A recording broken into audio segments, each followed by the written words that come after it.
우리에게 주신 하나님 말씀 잠언 11장 27절입니다. 선을 간절히 구하는 자는 은총을 얻으려니와 악을 더듬어 찾는 자에게는 악이 임하리라. 아멘. 어제 요란스러운 태풍이 지나고 나니까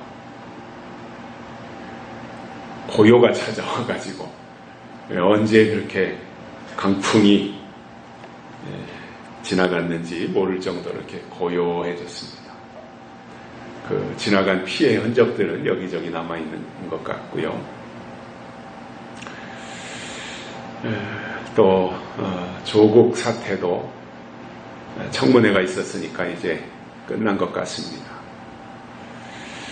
저 지경인데 대통령이 그 사람을 임명한다면 사람도 아닙니다. 오늘부터 몇 주 동안은 구하라라는 시리즈로 말씀을 듣겠습니다. 구약시대에 하나님의 언약 백성인 이스라엘 민족에게 하나님의 말씀이 임하는 유일한 통로가 선지자들의 입이었습니다. 선지자들을 통해서 말씀을 주셨고 선지자들에게 주신 말씀은 예언의 말씀이었고 예언의 말씀의 핵심은 그들이 하나님을 경배하면서 바르게 가야지 그렇지 않으면 심판을 받는다라는 핵심적 메시지를 담고 있었습니다. 그런데 문제는 구약시대에 하나님의 말씀이 선지자들을 통해서 임했고 그 당시에 이스라엘 백성들이 선지자들을 통해서 주시는 말씀을 들었는데도 문제는 그 가운데 거짓 선지자들이 있었다는 겁니다. 그러니까 오늘날의 문제가 아닙니다. 참 선지자가 있으면 반드시 거짓 선지자가 동시대에 나타났다라는 것을 우리가 성경을 통해서 발견할 수 있습니다. 그래서 참과 거짓이 섞여 있기 때문에 이때 필요한 것이 분별입니다. 분별은 우리가 해야 될 일입니다. 하나님은 참 예언을 주시고 사단은 거짓 예언을 주는데 그 사이에서 분별은 우리의 몫이라는 겁니다. 그래서 저는 신앙은 절대 어리석어지면 안 된다 그렇게 생각합니다. 굉장히 민첩해야 되고요. 또 깨어 있어야 되고요. 일단 사리 판단 능력이 있어야 되고요. 무엇보다도 분별력이 뛰어나야 되는 것이 신앙입니다. 그러니까 얼마나 더 영리해져야 되는지 몰라요. 그래서 구약시대에 참 선지자가 있었던 반면에 거짓 선지자도 함께 활동했다라는 것을 알 수 있고요. 신약에 와서 하나님이 교회를 세우시고 부르신 믿음의 사람들에게 하나님의 말씀을 보내시는 통로가 처음에는 사도들이었고요. 그 뒤를 이어서 교회를 세우시고는 교회에 주의 종들을 기름 부어 세우신 후에 그들을 통해서 말씀을 전파하게 하셨는데 그때도 가짜가 있었다는 겁니다. 바울이 활동하던 당시에도 가짜가 있었습니다. 그래서 거짓 선생들을 주의해야 된다. 이 말씀을 지속적으로 하셨습니다. 그래서 이 진짜와 가짜라고 하는 것은 터무니없이 큰 차이가 있는 게 아닙니다. 겉으로 볼 때는 유사합니다. 그게 더 헷갈리는 거잖아요. 간첩이 아프리카 깜둥이가 한국에 와서 간첩 노릇한다면 다 발견해내요.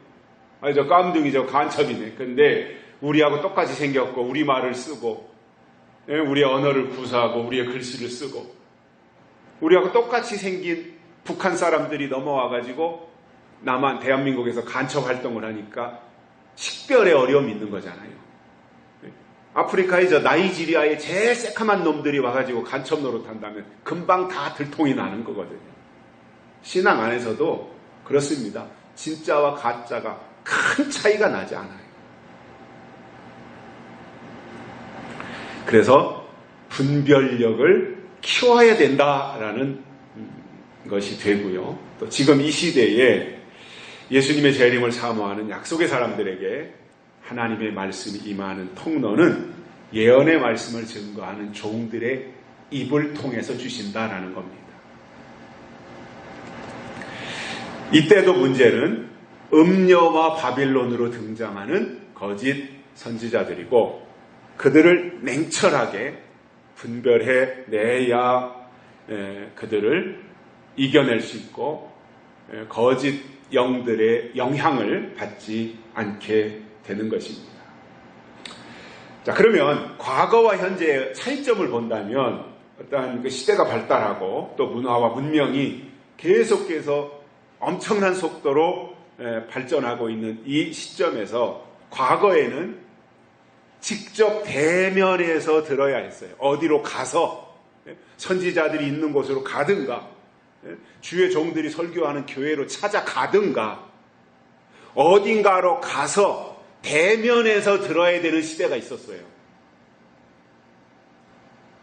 근데 지금은 물론 대면해서 듣고 싶은 사람은 대면해서 들을 수 있지만 그렇지 않고 어디에 있든지 전파를 통해서 또는 방송을 통해서 또는 유튜브를 통해서 이렇게 첨단 SNS라고 하는 이 매체를 통해서 얼마든지 들을 수 있는 만큼 저는 지금 우리들이 살고 있는 2019년 이 시점은 지금까지 창세 이후로 있었던 역사 중에 있었던 시대 중에 가장 최고의 시대를 살고 있다 이렇게 생각을 합니다. 이렇게 좋았던 시대가 과거에 없었어요. 지금 우리가 살고 있는 이 시점이 최고의 시대를 살고 있는 거예요. 모든 면에서. 그거를 어떤 자유를 바탕으로 해서 좋은 목적으로 누릴 수 있다면 이보다 더 좋은 것은 없다고 생각을 합니다. 통제한다든가 말살한다든가 하는 것은 자유민주주의의 입장에서는 허용이 안 되는 일이고요. 그것은 뭐 사회주의 통제사회에서나 있는 일이고 민주주의, 자유민주주의 입장에서 보면 과거의 어떤 문명이 발달했던 시대보다도 지금이 최고의 시대를 우리가 살고 있다는 것이고요. 그래서 듣고자 하는 마음이 있다면 어떤 모양으로든지 내가 정말 이 시대에 주시는 하나님의 말씀을 들어야 된다. 이 시대에 하나님의 뜻이 무엇인지 알아야 되겠다. 찾아야 되겠다. 내 것으로 만들어야 되겠다 하는 것에 대해서 관심만 있다면 어디 있든지 약속의 말씀을 듣고 준비할 수 있기 때문에 나중에 가서 핑계할 수 없다는 겁니다. 이렇게 하나님이 다 열어주신 거예요.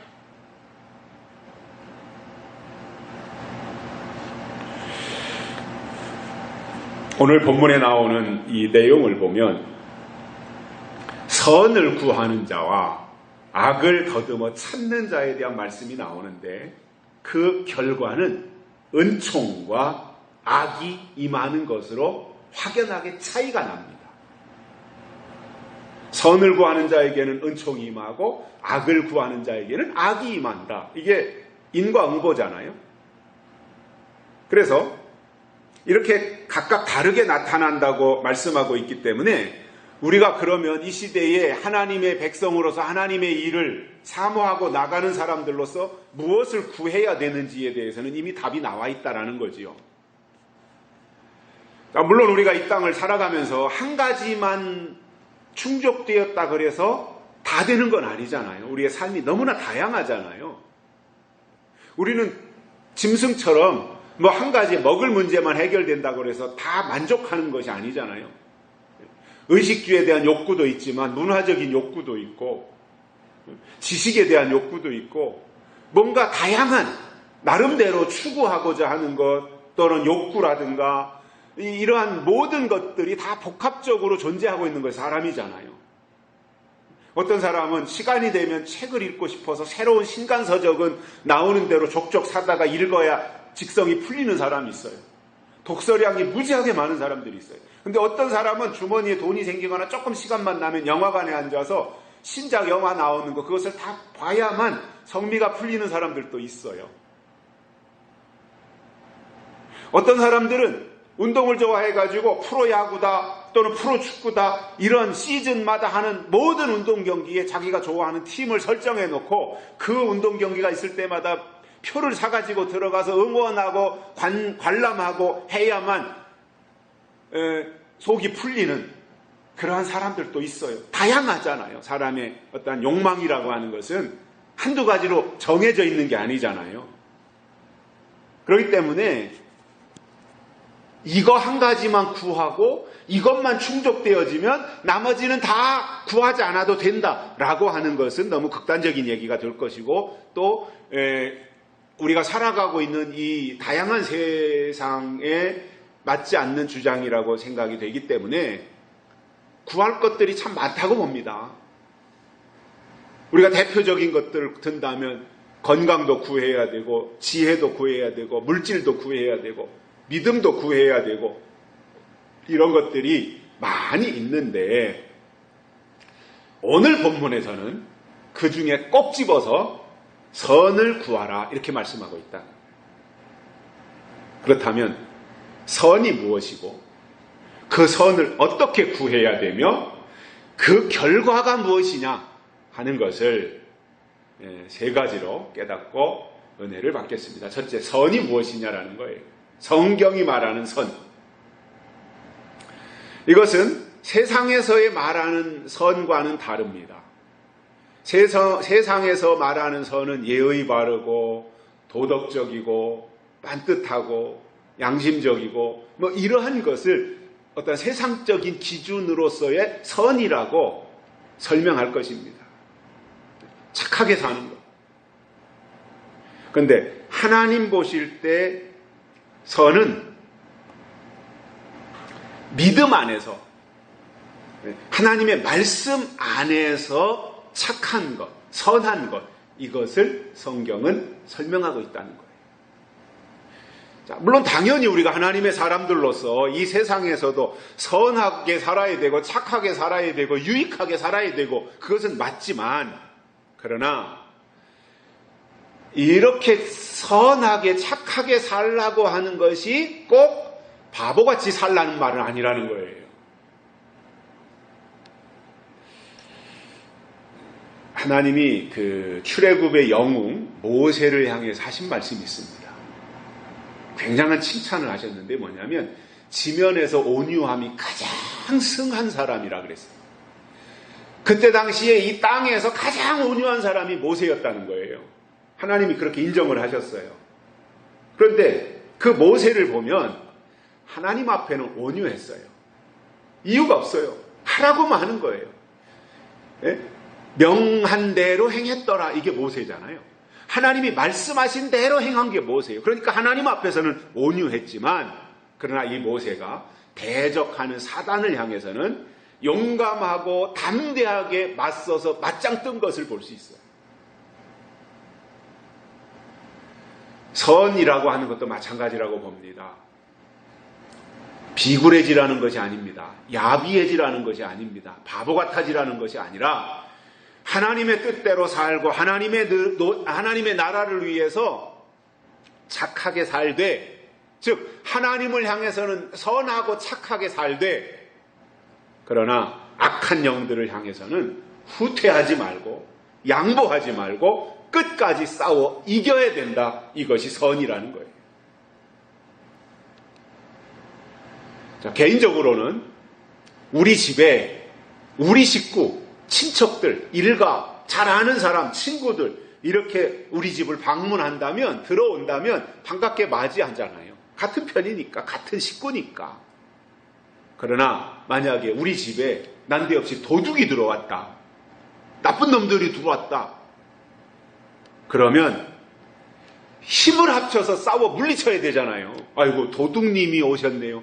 우리 꼼짝 않고 있을 테니까 알아서 하세요. 이게 착한 게 아니잖아요. 이게 선한 게 아니라는 거죠. 그러니까 대상이 있다는 거예요.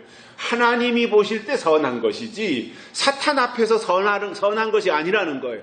사탄과는 피 흘리기까지 싸우라고 성경은 말씀하고 있다라는 거죠. 이게 선이라는 겁니다. 그래서 이것을 위해서 필요한 것이 좌우의 날선 검이고 철장 권세이며 그것으로 물리치는 것이다, 그 말입니다.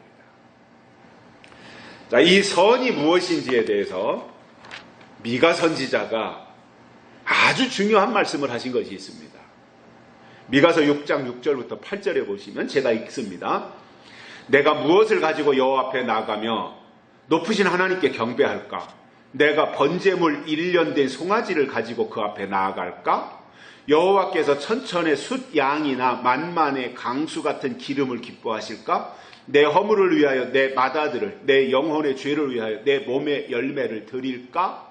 자, 미가가 이렇게 하는 거예요. 내가 하나님 앞에 무엇을 가지고 나가야 되는가? 이런 것이냐? 이러한 재물을 가지고 나가야 되느냐? 내 자식이라도 아들이라도 가지고 나가야 되느냐? 그때의 대답이 이겁니다. 사람아, 8절에서 주께서 선한 것이 무엇임을 내게 보이셨나니, 선이 무엇인지 알려주신 거예요. 이게 답이에요. 오늘 결론이 이거라고 봐요, 저는. 여호와께서 내게 구하시는 것이 오직 공의를 행하며 인자를 사랑하며 겸손히 하나님과 함께 행하는 것이 아니냐, 이게 선이라는 겁니다. 공의를 행하고 인자를 사랑하며 겸손히 하나님과 함께 행하는 이것이 선이고, 이러한 조건이 충족되면 하나님이 그에게 은총을 주시겠다라는 겁니다. 은총은 결과예요. 결과를 가지고 하나님 나에게 은총을 주세요, 은총을 주세요. 성경이 복을 말씀하고 있는데 복 주신다 했으니까 하나님 나에게 복 주세요, 복 주세요. 하나님 성경은 사랑이라고 하는데 하나님 나 사랑해 주세요, 사랑이. 이게 아니라 그 모든 것은 다 결과라는 거예요. 결과는 거기에 매달리거나 집착할 이유가 없는 거예요, 결과는. 왜냐? 결과는 그 과정을 따라가면, 그 과정에서 하나님이 말씀하신 그 과정을 내가 따르면 결과는 자동으로 따라오는 거예요. 그러니까 우리는 어떻게 해야 되느냐의 과정이 중요한 거지, 과정은 전혀 묵살하고 무시하고 안 하고 결과에만 매달려가지고 하나님 은총 주세요, 하나님 복 주세요, 이게 아니라는 겁니다, 우리 기독교는.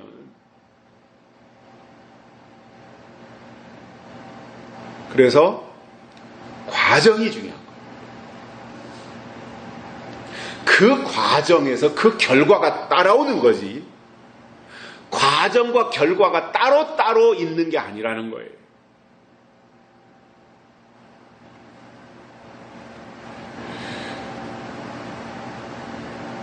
그래서 하나님의 일을 하겠다고 하는 사람들이 주의해야 될 것이 있습니다. 뭐냐면 선을 행하다가 낙심하지 말라고 바울이 데살로니가 후서 3장에서 말씀한 게 있어요. 선을 행하다가 낙심하지 말아라. 이렇게 선이라고 하는 것은 공의를 행하고 인자를 사랑하고 하나님과 함께 동행하면서 살아가는 이것인데, 이렇게 살면서 하나님의 일을 하려고 하는 사람들이 그 일을 하다가 낙심하지 말라고 말씀하고 있어요. 이 말은 뭐예요? 그렇게 하다가 낙심할 일들이 있다라는 거잖아요. 그럴 때일지라도 낙심하지 말아라. 자, 뭐냐면 앞장서서 열심히 기도도 하고 앞장서서 봉사도 하고 충성도 하고 이렇게 영적인 생활을 한다라고 열심을 낼 때 그냥 막연하게 열심을 내는 경우도 있지만, 대부분의 사람들이 그렇게 하면서 내심 속으로 기대하는 것이 있다라는 거예요. 내가 이렇게 애썼으니까, 내가 이렇게 수고했으니까 하나님이 이렇게 해주실 거야 라고 하는 기대 심리가 있는 거예요. 내가 금식 기도도 하고 내가 철야도 하고 1년 365일 빠짐없이 내가 기도 생활하면서 하나님의 일에 몰입하고 있으니 하나님이 나에게 그에 걸맞도록 뭔가를 이렇게 주시지 않겠느냐, 이 기대 심리 아니면 보상 심리가 있을 수 있어요.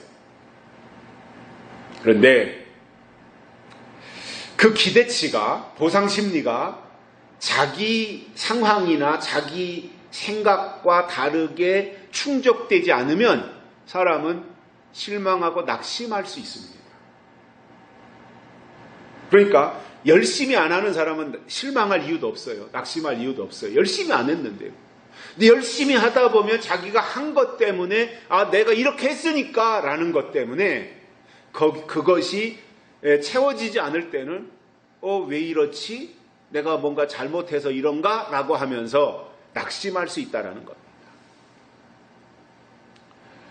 그런데 여기서 선을 행하다가 낙심하지 말라고 하는 것은 자기에게 맞추거나 자기 기대치를 내걸지 말고 끝까지 하나님께 맞추고 하나님의 기대치를 가지고 살아라. 그러면 낙심할 이유가 없다 그 말입니다.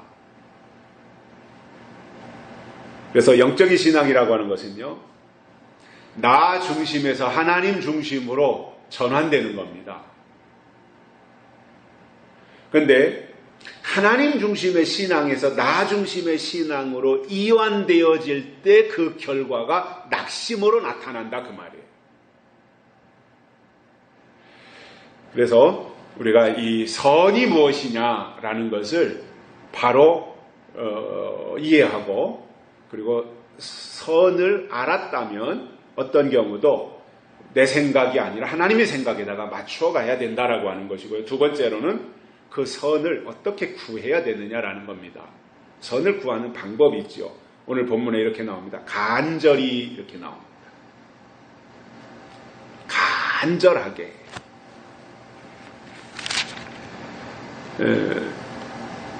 선을 간절히 구하는 자는 이렇게 돼 있잖아요. 간절하게.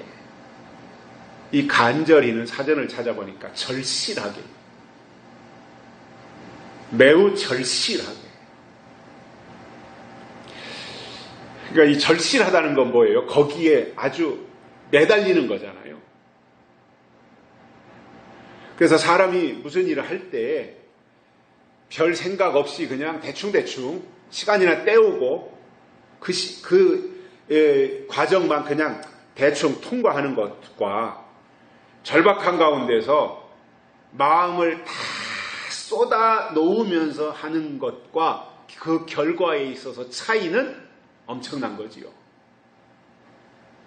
대충대충 한 것과 마음을 다한 것과 똑같은 시간을 허비했더라도 결과에 있어서 차이는 다르다라는 거예요. 저는 학교 다닐 때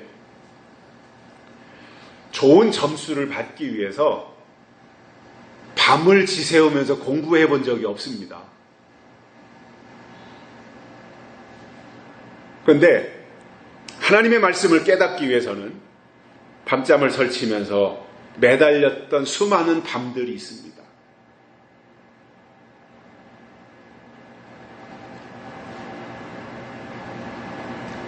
그 집중이라는 거 있잖아요. 집중.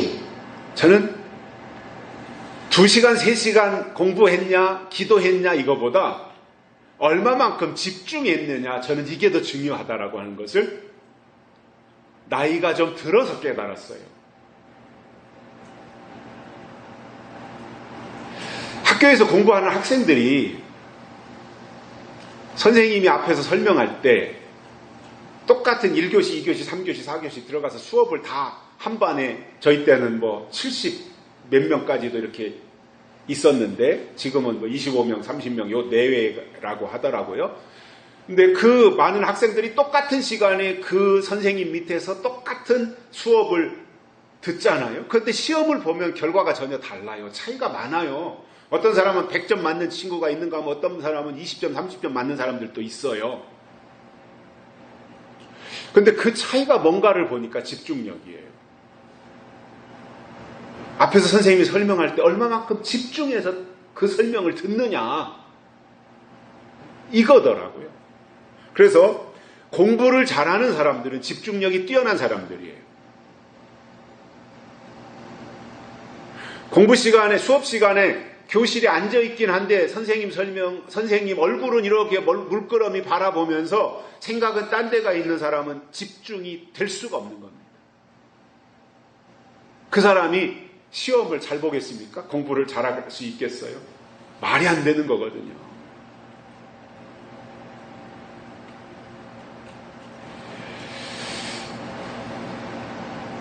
신앙생활도 저는 똑같다고 봐요. 똑같이 교회 와서 하나님의 말씀을 들어도요, 집중해서 듣는 것과 그냥 와서 듣고 가는 것과는 전혀 다르더라고요. 엘리야가 갈멜산에서 대결을 펼칠 때 상대방은 바알의 선지자 450명과 아세라 선지자 400명이 그 갈멜산에 모여서 있습니다. 근데 엘리야는 딱 한 명입니다. 겉으로만 본다면, 눈으로 보이는 것, 숫자만 본다면 상대가 안 되는 싸움이에요. 숫자만 가지고 본다면 850대 1이잖아요. 게임이 안 되는 거예요, 이거는. 여기는 850명이나 돼요. 여기는 한 명이에요. 누가 이겨요? 850명이 이기죠. 사람의 계산이 그렇잖아요. 그런데 엘리야는 그 순간에 간절함으로 하나님께 기도했고요. 그 순간 갈멜산 제단에 불이 내리게 했고, 그리고 바알의 선지자들을 다 붙잡아가지고 기손 시내로 데려다가 죽여버렸습니다. 이게 선입니다. 죽였는데 선입니다. 왜 그렇습니까?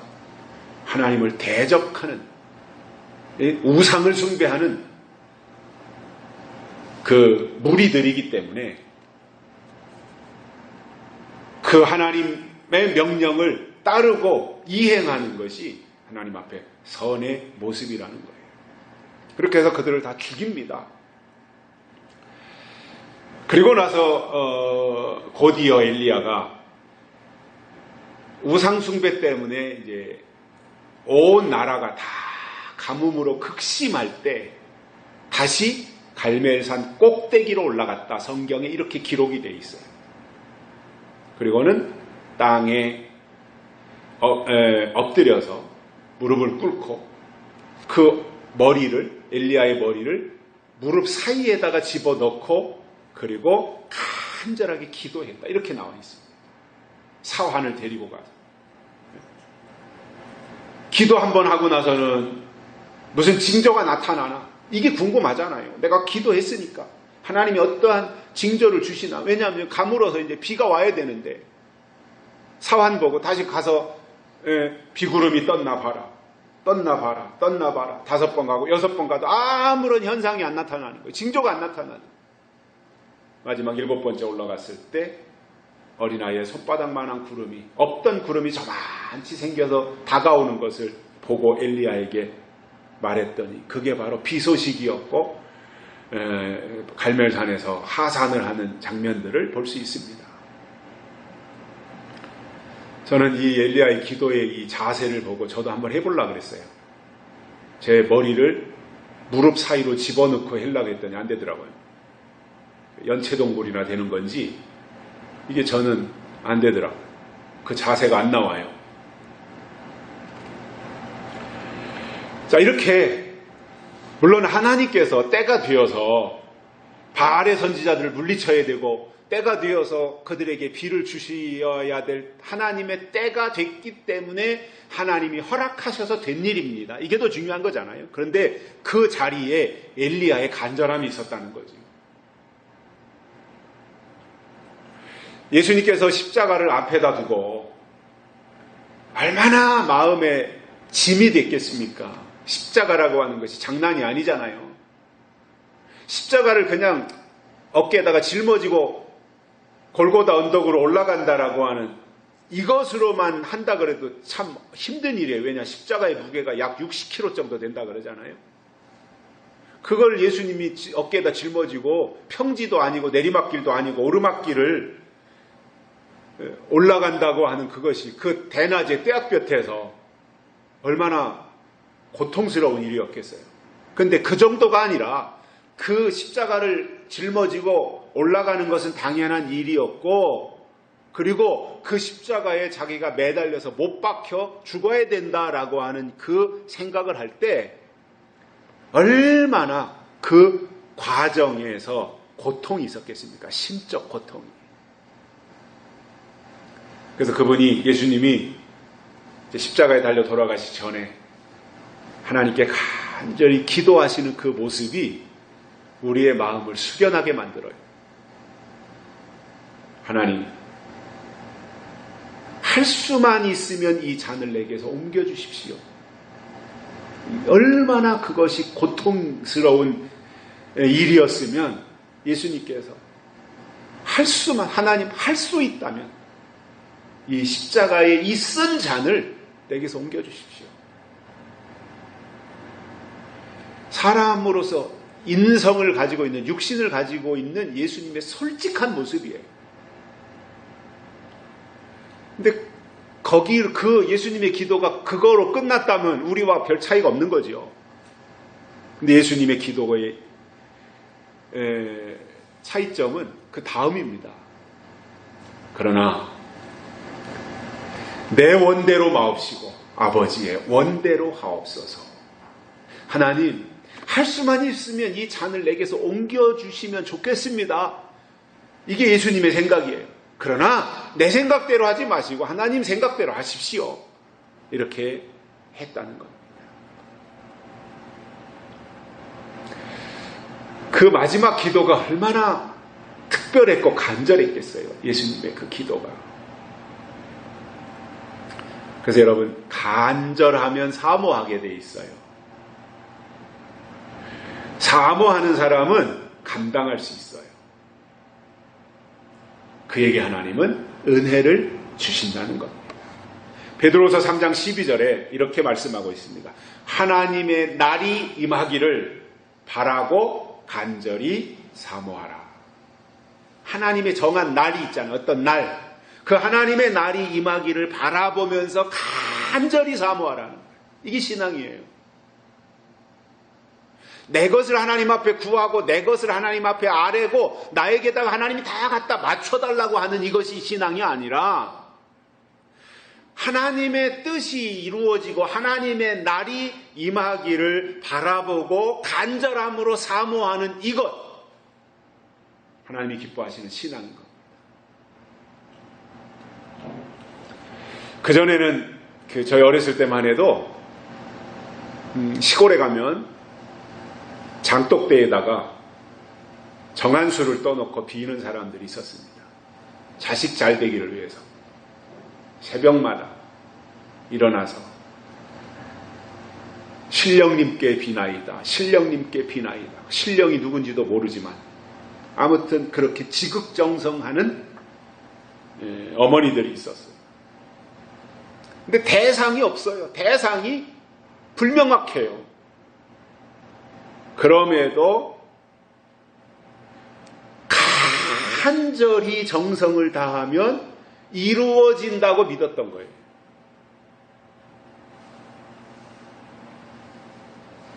하물며 창조자이신 하나님이 얼마나 더 정확하고 분명하게 이루어 주시겠냐는 겁니다.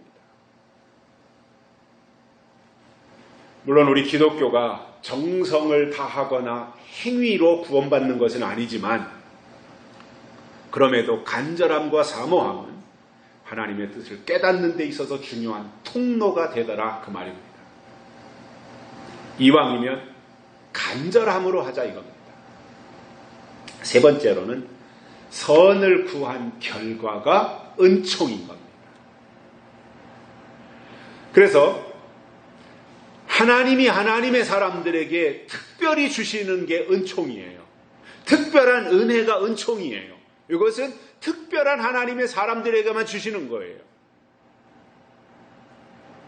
그래서 이 은총은 모세에게 주셨었고, 그리고 다니엘에게 주셨고, 스가랴에게 주셨고, 이러한 특별하게 주신 은혜, 이것이 은총이었던 겁니다. 그래서 특별한 은총을 받은 사람들이 특별하게 하나님의 일을 행하도록 그 일을 감당할 수 있도록 해주신 것이 은총이었다는 거예요. 자, 우리가 이 세상에서 지금 살아가고 있습니다. 그런데 우리가 이 세상에서 살고 있는 우리 주변에 많은 사람들을 봅니다. 어떤 사람들은 부자로 사는 사람도 있고, 어떤 사람들은 좋은 자동차를 타고 사는 사람들도 있고, 어떤 사람은 물려받은 재산도 별로 없이 가난하게 살다가 그걸 어떻게 재테크를 잘해가지고 재산을 증식해서 부자가 된 사람들도 있어요. 서산에서는 그 대표적인 사람이 이 서산 불가마 우리 옆에 있는 이분이 대표적인 사람, 서산에서 현금이 가장 많은 사람이라 그러더라고요. 보지는 못했는데 사람들이 그래요. 이분 고향이 여기 성남동이에요. 저 앞에 동네. 저 사장이 저 앞에 동네. 여분 동생은 센스빌 아파트 관리실에서 일하고 있어요. 그리고 저 앞에 논 몇마지기가 있어서 지금도 거기서 농사도 짓고 그렇게 살고 있어요. 그런데 형님 되는 이분도 비슷한 재산을 상속으로 물려받았을 텐데 이분은 그것을 투자를 잘해가지고 우체국 앞에 충남예식장을 하다가 그것이 제일 잘 될 때 해가지고 돈을 벌었고 그것을 또 제일 비싼 값에 팔고 그리고 그것을 다시 여기다 투자를 해서 불가마를 하고 있고. 자, 우리가 세상적인 세상에서 살고 있는 사람들을 보면 땅의 것을 구하고 땅의 것을 성취하고 땅의 것을 이루기 위해서 그리고 재산을 많이 증식시키기 위해서 이러한 목적으로 살고 있지만 그러나 하나님의 사람들은 구하는 것이 다른 겁니다.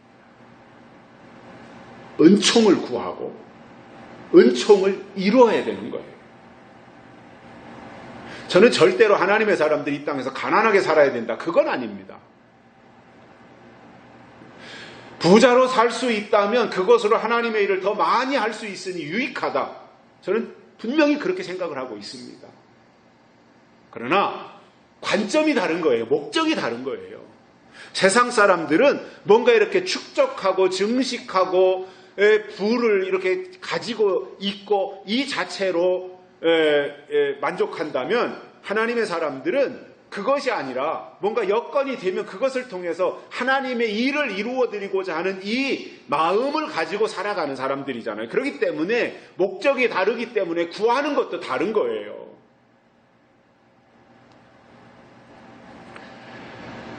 은총은 하나님의 특별한 선물이라고 말씀을 드렸는데 은혜는 일반적으로 모든 사람들에게 주시는 게 은혜예요. 은혜. 아무에게나 다 주시는 게 은혜. 물론 은혜도 특별 은혜가 있고 일반 은혜가 있지만 아무튼 은혜라고 하는 것은 일반적인 사람들에게 주시는 거예요. 그런데 은총은 특별한 거예요. 이거. 역할이 다른 겁니다. 사명이 다른 겁니다. 다니엘의 세 친구 우리가 잘 알고 있습니다. 평소보다 7배나 더 뜨거운 풀목불에 들어갔는데 온전했습니다. 이게 은총입니다. 그렇게 은총을 입을만 했습니다. 그들은 바벨론 포로로 잡혀왔지만 왕의 진미를 거절해요. 바벨론의 음식 안 먹어요. 먹는 문제에 대해서 철저했어요. 아무거나 안 먹는다는 거예요. 오늘 이 시대에 우리들로 표현한다면 아무 설교는 안 들어요. 정말 하나님이 이 시대에 주신 것만 누구를 통해서 주시든 그것이 하나님께로부터 온 말씀이라면 그것만 먹지 우상의 제물을 안 먹었다 이겁니다. 우상의 상에, 우상의 밥상에 우상에게 제사 드렸던 그 음식은 안 먹은 거예요.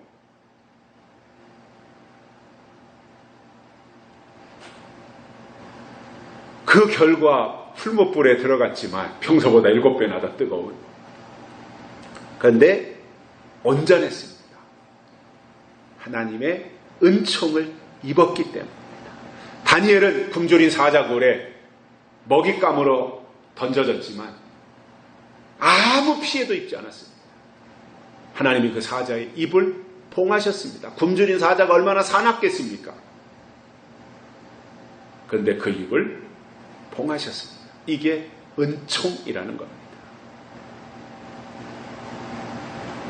자, 예수님이 재림하시기 전에 대환란이 있다고 하는 것을 예수님은 마태복음 24장에서 설명하셨고 사도 요한은 요한계시록을 통해서 자세하게 설명을 해주셨습니다. 예수님이 재림하시기 전에 대환란이 있다고 하는 것이 성경입니다. 부인할 수 없는 겁니다, 이거는. 그런데 그것을 누가 이길 수 있느냐? 그 대환란, 전에도 없었고 후에도 없었고 창세 이래로 없는, 자고 이래로 없는 이 대환란, 어떻게 이길 수 있어요? 은총으로 이기는 거예요. 내 실력으로 이기는 게 아니에요. 하나님의 은총으로 이길 수 있어요. 그래서 은총을 힘입어야 되는데, 은총을 입는 비결은 선을 구하는 것이다, 이겁니다. 하나님의 선이 나에게 오면 그 선을 통해서 분별할 것을 분별하고 이길 것을 이겨내서 하나님이 주신 은총을 얻게 된다는 거예요. 스가랴서 4장 6절에 이런 말씀이 나옵니다. 하나님이 스룹바벨에게 하신 말씀인데, 이는 힘으로도 되지 아니하며 능으로도 되지 아니하고 오직 나의 신으로 되느니라, 이 말씀을 하셨어요. 신으로 되는 것, 힘으로도 되지 않고 능으로도 되지 않고 오직 하나님의 신으로 되는 역사, 이것이 은총이고, 이 은총이 언제 임했느냐? 성전의 머릿돌로 바벨론 포로 70년 잡혀갔다가 성전 다 무너지고 성전에 제사 지낼 때 쓰는 그 기구들 다 빼앗기고 법궤도 빼앗기고 다 이 무너진 그 성전을 보면서 안타까운 마음에 포로에서 돌아오자마자 성전을 짓기 위해서 머릿돌을 먼저 놨다. 머릿돌, 제일 기초되는 돌을 가져다가 머릿돌을 다 놓는 순간 은총이 있을지어다. 이렇게 스가랴서 4장 7절에서 말씀하고 있습니다. 은총이 있을지.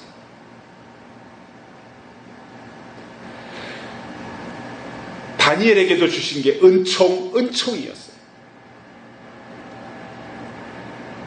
그래서 이 은총은 스가랴나 다니엘처럼 하나님의 특별한 일을 이루는, 하나님과 관계되어진 중요한 일을 이루는 사람들에게 주시는 신의 역사가 바로 은총인 겁니다. 그래서 우리에게 하나님의 은총이 크게 임하면 그는 신으로 되는 일에 마음과 생각이 온전히 사로잡혀서 그 일에 매달리게 되어 있습니다. 자, 노아가 방주를 만든 것을 보면 그 시대에 지금같이 좋은 장비도 없어요. 그리고 잣나무로 방주를 지으라고 딱 자재를 지목을 하잖아요. 근데 이 잣나무라고 하는 것은 더운 지방에는 없어요. 중동 지방은 더운 지역이잖아요. 그 지방에는 잣나무가 없어요. 추운 지방에서 사는 게 잣나무예요. 그러니 가깝지도 않고 머나먼 길에 다니면서 제목으로 쓸만한 굵은 잣나무들을 베어다가 운반해가지고 다듬어서 방주 만드는 일에 썼다라고 하는 것을 생각할 때에 불가능한 일입니다. 지금처럼 포크레인이 있다든가 중장비가 있다든가 전기톱이 있다든가 그러면 쉽게 했을 겁니다. 그때 그런 게 있었습니까? 없잖아요. 다 그냥 인력으로 해야 되는 그 과정 속에서 인간의 힘으로는 도저히 할 수 없는 불가능한 일인데, 불가능한 일을 가능하게 할 수 있었던 이것이 바로 신의 역사입니다. 사람이 한 것이 아니라 사람을 통해서 하나님이 하셨다, 이겁니다.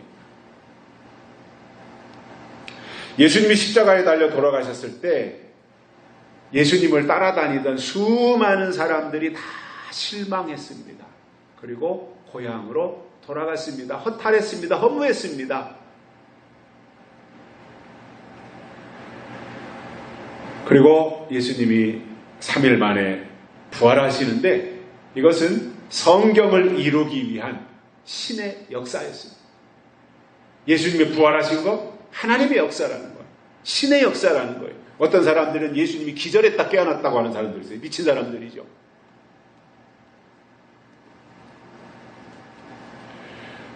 앞으로 예수님이 이 땅에 재림하시는 것과 관련해서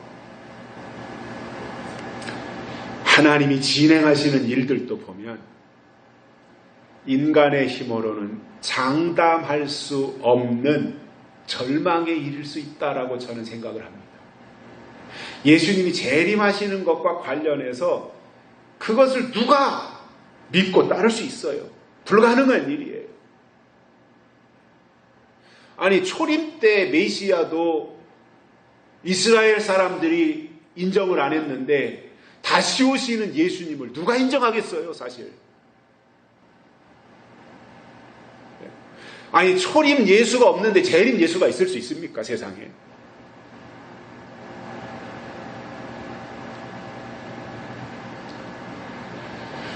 그 중에 하나가 저는 이런 거라고 봅니다. 하나님의 목적이 있어서 정해놓은 숫자가 있죠. 재림 때 14만 4천 명이라고 하는 건 사람의 숫자니까. 과연 그 숫자가 하나님의 군대로 채워질 수 있을까? 이러한 의문들을 많이 가집니다. 과연 그것이 가능할까? 지금처럼 영적인 사람들, 영적인 신앙, 영적인 교회를 찾기 희박한 시대에 과연 그 숫자가 채워질 수 있을까? 다른 사람들 말처럼 그것이 상징적인 숫자이지 않겠느냐? 이것이 오히려 더 설득력이 있을지도 몰라요. 그런데 정답은 힘으로도 되지 아니하고 능으로도 할 수 없지만 신으로 되는 역사다 이겁니다. 사람이 하는 것이 아니라 하나님이 하실 일이다라는 거예요. 베드로라고 하는 사람은 예수님의 수제자였는데도 십자가 앞에서 예수님을 모른다고 3번이나 예수님을 부인하잖아요. 그런데 그가 다행히도 마가다락방에서 성령을 받은 후에 하루에 3,000명씩 5,000명씩 회개시키는 일을 해냈습니다. 마가다락방 이전의 베드로와 마가다락방 이후의 베드로는 180도 달랐어요. 판이하게 달랐습니다. 한 번 설교에 3,000명, 5,000명 회개시키는 이 역사를 베드로가 행했어요. 이게 신의 역사예요. 저는 그런 생각을 해봤습니다. 만약에 베드로 같은 역사가 나타나서 어떤 한 사람이 14만 4천을 채우게 된다면 며칠 걸릴까? 며칠 걸릴까? 그것을 제가 전자계산서로 두들겨 보니까 하루에 3,000명씩 회개시킨다면 48일 걸려요. 얼마 안 걸리죠, 그죠? 48일 걸려요. 5,000명씩 굴복시킨다면 29일이면 돼요. 불가능한 일이 아니에요. 이 첨단 시대에 모든 그 매체가 최고로 발달한 이 시대에 불가능한 일이 아니라고 봅니다. 그 아날로그 축에도 못 드는 아날로그 시대에도 못 들어오는 2000년 전에 베드로가 3,000명, 5,000명씩 회개시키는 일을 했다면 지금 이 첨단 과학이 발달하고 첨단 장비가 유튜브가 이렇게 여기저기 다 퍼져 있는 이 상황에서 뭔가 하나님이 그것을 통해서 신의 역사로 일하신다면 안 되겠냐 말이에요. 그 이상도 얼마든지 하실 수 있습니다. 그러나 지금 현재 우리들의 상황으로 보면 힘들다고 생각이 들어요. 육신의 눈으로 보면 불가능할 일로 생각이 됩니다. 그러나 하나님의 관점에서 볼 때 하나님이 2000년 전에 사도 요한을 통해서 반모섬에서 마지막 예수님이 재림 때 될 일을 계시록에 다 기록해 놓은 거잖아요. 그러면 하나님이 앞으로 될 일을 기록하셨다면 그대로 될 거잖아요. 그대로 될 것을 믿고 우리가 가는 거예요. 때가 되면 하나님이 누구를 통해서라도 그 일은 이루시는 거잖아요. 그리고 예수님이 재림하시는 거 사실이잖아요. 재림하시기 전에 14만 4천이 나타나는 거 사실이잖아요. 천년왕국이 이루어지는 거 사실이잖아요. 그러나 저는 그러한 것에 너무 집착하거나 매달릴 이유는 없다. 그 일이 사실인 것으로 믿는다면 오히려 그 일이 이루어지기 때문에 내가 삶의 현장에서 어떻게 살아야 될 것이냐, 그 일이 사실로 지금 우리 앞에 다가오고 있으니 내가 어떻게 하나님 앞에서 살아야 될 것이냐, 어떻게 믿음으로 살아야 될 것이냐, 어떻게 하나님의 약속을 내 안에 더 충전시키고 세이브시켜야 되느냐라고 하는 것을 더 우리가 중요하게 생각하고 사는 과정이 훨씬 더 의미가 있는 것이다라는 거죠. 그동안 14만 4천 숫자에 내가 포함되어야 되겠다고 생각하고 그런 얘기를 했고 또 그러한 일에 동참했던 수많은 사람들이 우리 대한민국만 해도 많아요. 그런데 거기에 지나치게 매달렸던 사람들이 잘된 사람이 없어요. 신앙적으로.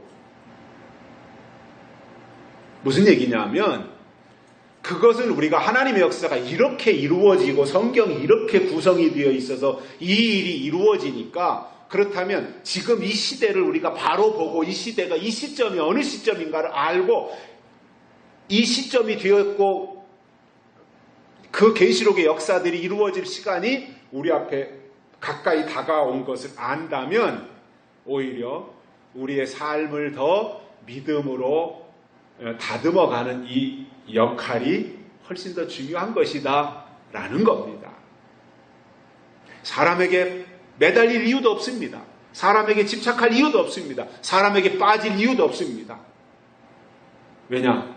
성숙한 신앙은 성경에 매달리게 되어 있습니다. 성경이 그렇다면 그런 것이다. 말씀이 그렇다면 그런 것이다. 그렇게 믿고 받아들이고 가는 이것이 성숙한 자들의 신앙의 모습이기 때문에 그렇습니다.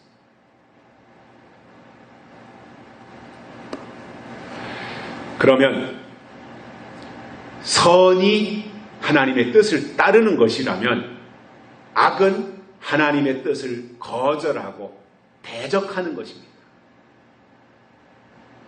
그리고 선을 따른 결과가 은총이라면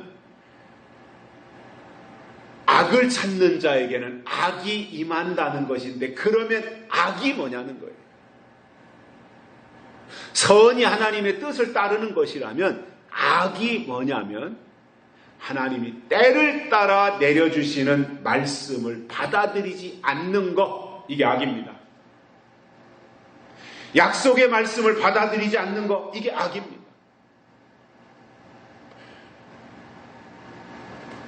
그러니까 초림하시는 예수님을 받아들이지 아니한 사람들이 바리새인들이에요. 구약에 충실했던 사람들, 율법에 충실했던 사람들이에요. 그들이 초림 예수님을 다 거역했어요. 그리고 십자가에 못 박아 죽여버려요. 그 바리새인들의 문제점이 뭐였어요? 그들의 좋은 점, 장점도 많잖아요. 금식하고 경건하게 살고 이렇게 노력했던 사람들. 저는 지금 이 시대에서 예수님 초림했을 때 구약에서 바리새인들이 살았던 것처럼 지금 살 수 있는 사람이 있을까, 그렇게 생각을 합니다. 그들이 비록 예수님 오시고 나서는 그들의 경건 생활이 외식이었고 형식이었고 다른 사람에게 보이기 위한 것이었다고 예수님이 책망하셨지만, 그렇게라도 할 수 있는 사람이 있겠는가 지금? 과거에는 그래도 몇십 년 전에는 그런 사람들이 있었어요. 한경직 목사님이라든가 이런 분들이 그래도 그러한 삶을 살려고 하신 분들이에요. 지금 그런 사람들이 있냐 말이에요. 참 찾기 힘들어요. 눈 비비고 찾아도 만나기 어려운 시대인데, 그 바리새인들의 문제점이 뭐였냐면 경건의 문제도 아니었고 다른 문제가 아닙니다. 율법을 제대로 안 지켰다 이런 문제도 아니었고, 그들이 예수님이 초림하실 때 예수님을 받아들이지 않았던 이유 중에 가장 결정적인 게 있었다면 이겁니다. 시대가 바뀌는 것을 몰랐다는 거예요. 때를 몰랐다는 거예요. 때를. 예수님이 하나님이 보내신 자이라는 걸 알지 못했던 거예요. 그게 악입니다. 보내신 자를 믿지 않는 것이 악입니다. 지금도 마찬가지입니다. 때를 모르면 그것이 악입니다. 주의 이름으로 선지자 노릇하고 주의 이름으로 귀신을 쫓고 주의 이름으로 권능 행한다고 할지라도 내가 너를 도무지 알지 못하나 불법을 행한 자들은 내게서 떠나가라.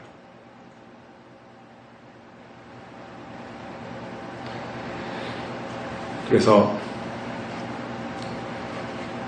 타성에 젖기보다는 우리가 습관을 가지는 건 좋지만 타성에 젖는 것은 안 좋은 거잖아요. 그래서 뭔가 새로운 변화가 우리 속에서 꾸준히 일어나야 되고, 이것이 개혁주의 신앙이고 날마다 우리 속에서 거룩한 개혁이 일어나야 되고, 그러기 위해서 하나님이 주시는 말씀을 우리가 받는 것이고, 우리 속에 하나님의 약속이, 예언이 우리 안에 들어오면 그것이 우리를 새롭게 만들고 하나님의 뜻을 향하여 점진적으로 나아갈 수 있는 에너지가 되게 해주신다는. 결론으로 선을 구하는 자에게 하나님이 주시는 것이 은총입니다. 그렇다면 환난을 앞두고 약속의 말씀으로 믿음을 지키는 우리들이 하나님께 구해야 될 것은 선이다, 이거. 즉 하나님의 뜻이 우리 가운데 있어야 된다라는 거예요. 그런데 그것을 알았다면 선을 구하되 이왕이면 간절하게 구해서 하나님이 주신 은총을 입고 다니엘처럼 은총의 사람이 되시기를 주의 이름으로 축복합니다. 살아계신 하나님 감사합니다. 오늘 또 이렇게 우리를 불러주시어 하나님의 말씀을 듣게 해주셔서 감사를 드립니다. 우리가 하나님을 믿는 신앙의 사람들로서 땅의 것만을 구하거나 그것을 위해서만 사는 것이 아니라 하늘의 것을 구하게 하시고 선한 것을 구하며 사는 저희들 되도록 축복해 주옵소서. 다시 오실 예수님의 이름으로 간절히 기도드리옵나이다. 아멘. 446장 보시면서 헌금 드리시겠습니다.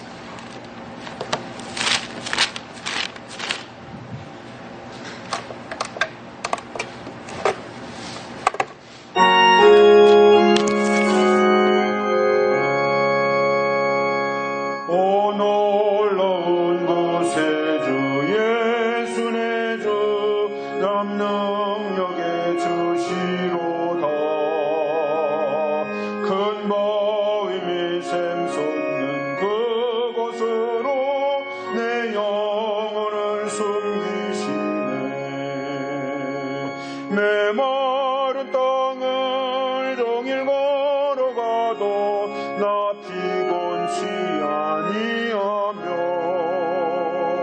저 위험한 곳 내가